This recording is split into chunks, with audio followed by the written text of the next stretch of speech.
What's good, YouTube? It's your boy 2K the God here.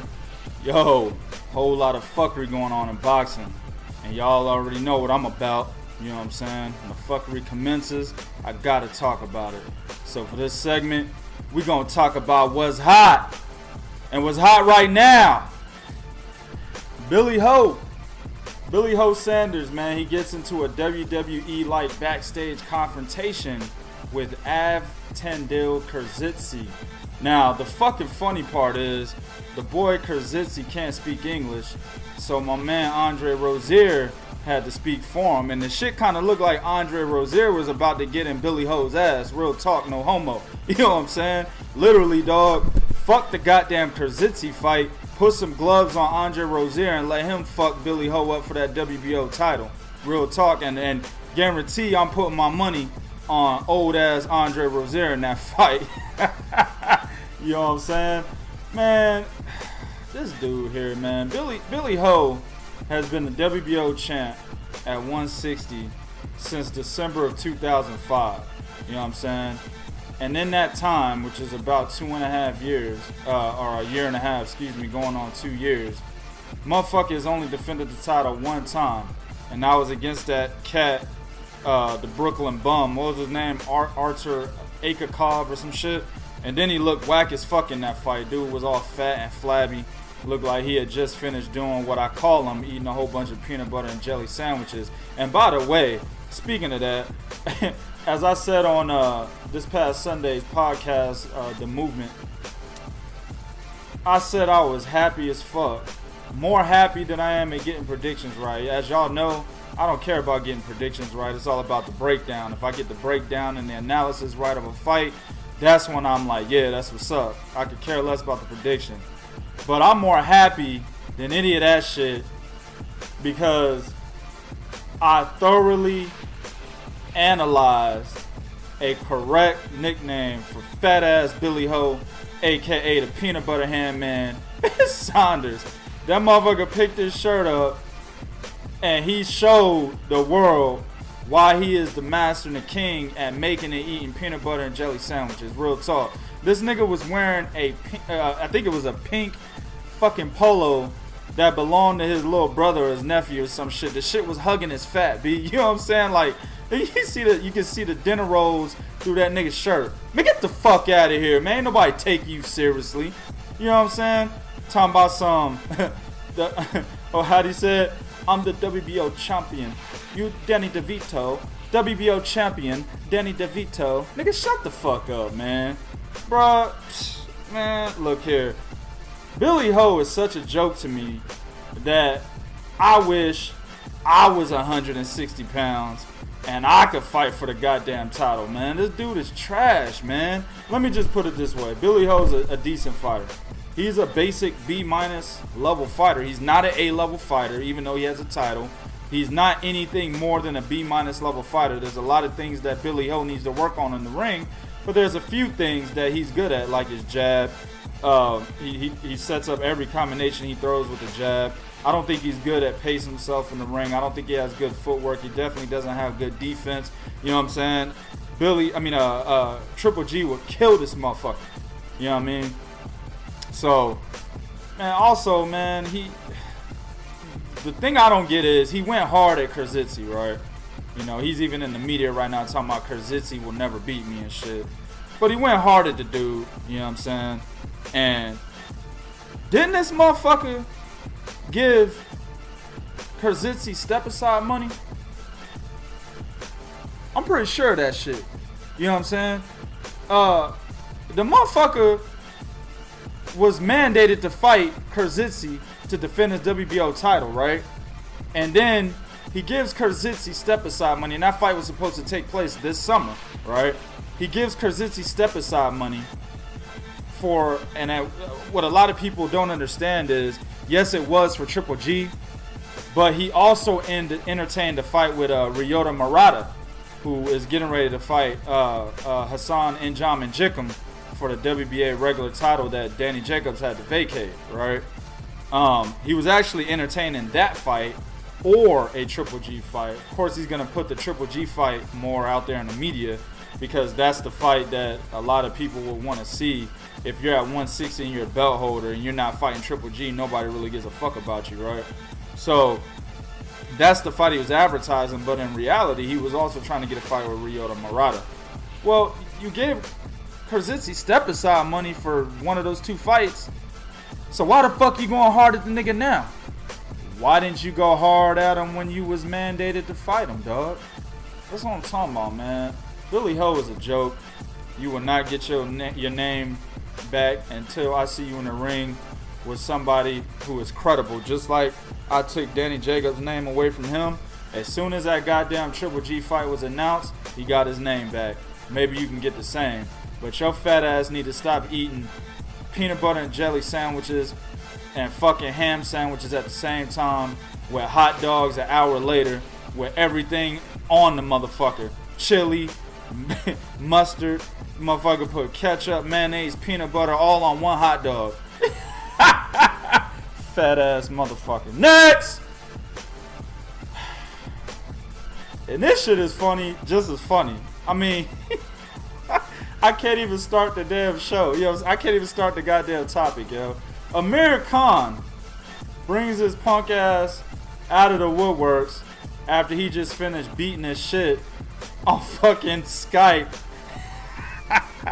Comes out of there right after, just literally after beating his meat. Comes out and tells Thurman, hey, forget about Sean Porter. Fight me for more money. This is the funny shit, though. Amir Khan is obviously looking for a quick route to a title. Okay. He's obviously looking for a quick route to the title. He was the #1 contender for, Danny Garcia's WBC title. Now, I will give him credit. Danny Garcia was on that bullshit. So was Angel. You know what I'm saying? Amir Khan was calling for that fight. He was like, shit, I'm your mandatory. Fight me, motherfucking. And Danny Garcia and Angel Garcia were not trying to entertain that fight. They did for a second. Then they went to, well, we already beat the motherfucker. We looking for bigger and better options. And he did get a better option than Keith Thurman, so I can't really fault him on that, right? So then, he goes up. Amir Khan goes up, gets knocked smooth clean out by Canelo. You know what I'm saying? Now he's back down at 147. Okay? Now, the fucked up part is, right after the Canelo fight, this nigga tried to do the same shit to Kell Brook. Nah, nigga, nah. Fuck that nigga, Errol Spence, bro. Hey, bro, why don't you fight me, dog? You know what I'm saying? We can fight for that, that IBF title. And it's like, how the fuck y'all gonna fight for the IBF title, dog, when you're not even ranked by the organization top 15, fam? You're not even recognized as a top 15 fighter by the IBF, but you want to fight Kell Brook for the IBF title. Obviously, that fight didn't go down because the IBF wasn't even gonna fucking sanction it, right? Then after that, he's like, okay, let me go at Manny Pacquiao then. You know what I'm saying? The nigga tried to get the Manny Pacquiao fight, and that fight was actually announced. I think it was supposed to be April 19th or April 29th, the same weekend as Vladimir Klitschko and Anthony Joshua, right? This coming weekend. But then it turns out that the investors who promised a certain amount of money to actually showcase the fight, they couldn't put up the bread. They didn't have the bread to basically back this fight, so the fight got called off. But and also Amir Khan was not ranked by the WBO in the top 15. So how the fuck was the WBO really gonna sanction that fight, dog? Like, this is really some great white hype type shit where Samuel L. Jackson went to go find what's the cat's name? Ricky Conlan, the white boy, the only white boy to ever beat Damon Wayans in the amateurs and shit. Motherfucker wasn't even a professional fighter, not ranked. Nigga went over there, did some sneaky shit with the goddamn, with Cheech Marine, who was the CEO of the sanctioning body. Did some snake shit with him, and somehow Ricky Conlan ends up ranked #1. Is that what they were gonna do to fucking Amir Khan for this fight? You know what I'm saying? Is that what they gonna do with Kell Brook? And is that what they gonna do for Keith Thurman's WBA title? Because obviously this nigga wants Keith Thurman to not look at the winner of Kell Brook and Errol Spence, to not look at a possible Sean Porter rematch, but to look at his punk ass to defend the WBA and the WBC title. Which, By the way, the WBA also does not have Amir Khan ranked in the top 15. Only one dumbass fucking sanctioning body out there has Amir Khan ranked, and that's the dumb motherfucking ass WBC. They still got this motherfucker ranked at number 2. Everybody else dropped him completely off their list, but the WBC said, we'll drop him one ranking. Hey, get the fuck out of here, bro. He ain't done shit at 147. Nigga last win at 147, wasn't it Louis Collazo? You know what I'm saying? You two help me out if I'm wrong. Louis Collazo. That was nigga last win at 147. Okay? What the fuck?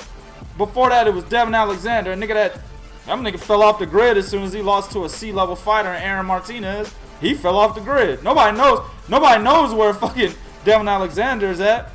Said shout out to my man Bernard, aka Mr. Fuckery, dog. You go around finding lost fighters. Go find Devin Alexander for me, dog. Let me know when you find that nigga. Come on, man. Nobody trying to see no goddamn Amir Khan versus Keith Thurman when Keith Thurman has the possibility to rematch Sean Porter, to fucking fight Lamont Peterson, or get the winner of Kell Brook versus Errol Spence. Get your punk ass out of here, man. Go beat your dick somewhere, man. Next! And the last of this segment. This is a little bit better news, you know what I'm saying? Jermall Charlo states that he will whip Jacobs and Triple G at 160 pounds. Now, I like it. You know what I'm saying? Him and his brother talking a whole lot of shit. They're becoming the villains. They're trying to become the villains. And they're doing the right thing because that's how you get paid in boxing. The Floyd Mayweather blueprint to getting money is to be the villain. That's really the number one thing that Floyd Mayweather did to get that paper. You know what I'm saying? So if you're trying to get that money, you know, take on the tough fights. And when you do that, be a villain. That'll get you the money. You know what I'm saying? Jermall and Jermall got the right intentions. Jermall, you know, slept shit out of Charles Hatley. You know, hit that amateur ass nigga with a right hook. Knocked him out. Slept him. He over there in his corner. Sleep! Sleep! You know what I'm saying? I like it. Jermall Charlo knocks J-Rock out with a counter uppercut. Beautiful counter uppercut on the inside. Knocks him smooth clean out. Then he talks a whole lot of shit about J-Rock right after that. A lot of people hated it. I loved it. This is fucking boxing, nigga. You know what I'm saying? We not being nice. I wasn't nice when I was an amateur. You know what I'm saying? Fuck that. This is boxing. You know what I'm saying? At the end of the day, after, you know, the cameras are out of your face and shit, then you can do what you got to do, you know, with that particular opponent. You know, let me put it this way. I don't want to sound like I'm, you know, Ivan Drago. If he dies, he dies. I'm not really, I am like that, but I ain't like that 100%. You know what I'm saying? I'm all for, you know, if he chose to go over there and shake, you know, J-Rock's hand and say, you know, good fight. If Jermall decided this past weekend to go across the ring and shake Charles Hatley's hand, you know, good fight. I'm all for that, but I'm also all for the fuckery. You know what I'm saying? If you say you sleep a nigga and say fuck him, I'm with you, dog. And that's what he's doing right here. He's going to 160. Nigga ain't fought at 160 yet. Ain't had a fight yet. But he calling out the top dogs. I love it. You know what I'm saying? It's better than, you know, what Carl Frampton's doing. He'll call out the top dog and then renege when it's time for that motherfucker to put up or shut up. Same thing with Leo Santa Cruz. You know what I'm saying? Shit, I think Jesse Magdaleno gonna do it. He just called out Rigo recently after his last fight this past Saturday. I think he gonna do the same thing when it comes time to put up or shut up. When Rigo thoroughly collects Moises Fuentes' jaw, you know what I'm saying, in this next fight coming up, he probably gonna look at Jesse Magdaleno next. So that motherfucker just put himself in the spotlight. And he probably gonna renege. If he doesn't, kudos to him. I hope I'm fucking wrong, because that's an excellent fight that I want to see. You know what I'm saying? So, big ups to Jermall going to 160. Ain't even fought there yet, but calling out the top dogs. Hey, if y'all think this motherfucker gets knocked out by Triple G, then let's petition, you know, to have K2 take that fight then. I mean, that's my thing. A lot of cats say Triple G is the shit. Nobody can fuck with the nigga. Well, shit, if Jermall ain't got no chance, then that should be a fight you want to see, right? He should knock Jermall ass out just like he knocked out everybody else except Danny Jacobs. Oh, I just threw shade. Anyway, same thing with Jacobs, man. If y'all think this motherfucker, you know, out of his league, like, man, this motherfucker talking shit and he's a nobody at 160. Well, then shit, let the nigga get the Jacobs fight then. You know what I'm saying? Surely he'll get knocked the fuck out because he ain't done shit at 160. I like it, man. Hopefully, you know, Jermall realistically gets in there, gets in the ring with a top 160 contender first. I'd like to see him in there with possibly a Toriano Johnson, Chris Eubank Jr. You know what I'm saying? Martin Murray just beat Gabe Rosado in a possible robbery. Go ahead and get that Gabe Rosado fight. Martin Murray fight. You know what I'm saying? There's a lot of guys at 160 that I'd like to see him with, or in the ring with. So before he actually gets in there with Jacobs and Triple G. But shit, if he goes directly there, I'm all for it, dog. This is fucking boxing. The best is supposed to fight the best. Alright, YouTube, I'm going to go ahead and conclude it right here. Do what you do in the comment section. Be real. Let me know what you think about all these topics. This is Real Talk for real fans. 1.